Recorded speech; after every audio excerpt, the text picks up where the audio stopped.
Hey everyone, and welcome to This Explainer. Today, we're going to play Visual Detective. We're taking an object you'd probably just, mindlessly toss into a tip jar, drop in a parking meter, or lose in the cushions of your couch, and we're going to decode the hidden history stamped right into its metal. We're going to find out exactly what era it represents, where it came from, and maybe, most importantly for your wallet, its true monetary value and rarity. It's actually amazing how such a tiny canvas can tell a massive story. So let's get started. Okay, let's dive into this. What we've got here is a familiar, kind of worn, and honestly, slightly blurry object just resting there on a leather surface. We've literally all seen the standard €2 coin before. It's so incredibly common that it's super easy to completely overlook, right? I mean, we use them every single day to grab a coffee or buy groceries. But is this just ordinary pocket change, or could it be something significantly rarer? How often do we actually stop and realize we might be carrying around a piece of engineered art, or maybe even a numismatic treasure? So let's act as a magnifying glass and really bring this into focus. On the left, we have that blurry, everyday view we were just talking about. But on the right, when we pick it up, flip it over, and get a crisp, clear look at the commemorative side, wow, a whole new world of detail opens up. Now, to understand why this thing even exists, you gotta know that the Euro system actually allows every member state to issue special commemorative €2 coins. They use them to celebrate historical events or notable figures, and they circulate right alongside standard designs as totally normal legal tender. So this isn't just your run-of-the-mill piece of currency, it's a meticulously detailed commemorative piece. And our investigation to figure out exactly what it's commemorating starts right here. Decoding the origin. Where is it from? Okay, so any good detective needs to establish the origin of their evidence, right? If you trace the left side of that inner golden circle just inside the ring of stars, you'll spot a phrase clearly stamped into the metal, Bundesrepublik Deutschland. For those who might not speak the language, that translates directly to the Federal Republic of Germany.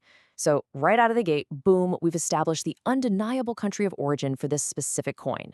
Now this brings us to a really crucial point about its rarity and value. Back in 2012, literally every single Eurozone country issued a coin with this exact same central design to mark a shared milestone.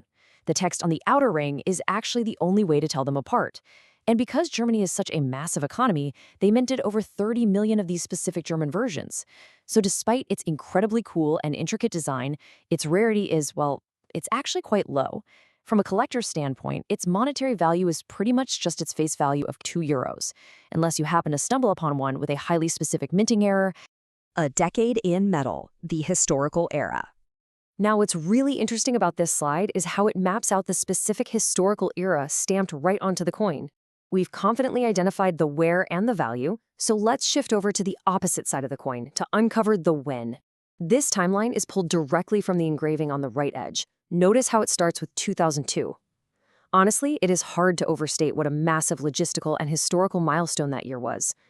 Basically overnight, centuries-old legacy currencies, we're talking the Deutschmark, the French franc, the Italian lira, were entirely retired.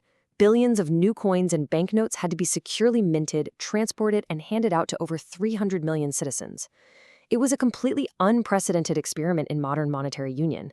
Then we have this 10-year span, the era of physical circulation that's being celebrated here. This represents a massive behavioral shift. Think about it. An entire continent had to learn to calculate their daily lives, their salaries, their savings, all in a brand new currency. And that whole journey leads us right up to 2012, the anniversary year this specific piece was struck. Just look at how prominently that decade is featured on the right edge, wrapping beautifully around the imagery. 2002, 2012. It really begs the question, what did this specific decade actually mean for Europe? It's a fascinating time capsule, really, because that 10-year span was remarkably turbulent. I mean, it kicked off as a period of immense economic optimism, rapid expansion, seamless cross-border travel, no more annoying exchange rates. But it was also a decade that ultimately culminated in the very beginnings of the Eurozone debt crisis. So stamping 2002-2012 into millions of pieces of metal wasn't just about throwing a birthday party. It was a way of solidifying the milestone, reminding citizens of the shared journey, the undeniable triumphs for sure, but also the complex trials of those first 10 years of shared economic life. Symbols of a continent. Decoding the imagery. All right, we are moving to the final, and I honestly think the most fascinating puzzle piece. We're going to examine the complex, intricate artwork crowded into the center ring. This right here is literal visual evidence of an era, stamped in gold.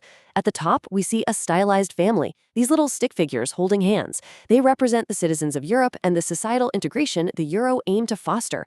Moving clockwise, look at those intricate little houses and factories. This isn't just generic industry. It symbolizes the very real-world cross-border domestic and corporate integration that absolutely exploded during this decade. Down at the bottom, check out the tall wind turbines. That is a highly specific, deliberate nod to Europe's major policy shift toward green, renewable energy infrastructure during the 2000s. And finally, over to the right, a large ship. This perfectly encapsulates the frictionless international trade and commerce that a single shared currency makes possible. Whoever designed this wasn't just making a pretty picture. They were painting a comprehensive picture of a modern, interconnected era. And this brilliantly illustrates the core message anchoring the entire design. If you look closely, all of those societal elements we just talked about, the citizens, the homes, the factories, the wind turbines, the trading ships, they are literally orbiting around this central globe. And sitting directly in the middle of that globe, acting like a gravitational center, is the euro symbol itself. It's a remarkably powerful visual statement, isn't it? The design is explicitly showing how this single shared currency sits at the very center of the ecosystem, theoretically uniting the continent's people, powering its industry, and driving its forward progress into the future. So the absolutely crucial takeaway here is this. What we're looking at is way more than just a means to buy a newspaper. It is a physical snapshot of 10 years of economic integration. Through our little visual investigation today, we took a seemingly ordinary piece of metal and completely decoded it. We found its origin in the Federal Republic of Germany.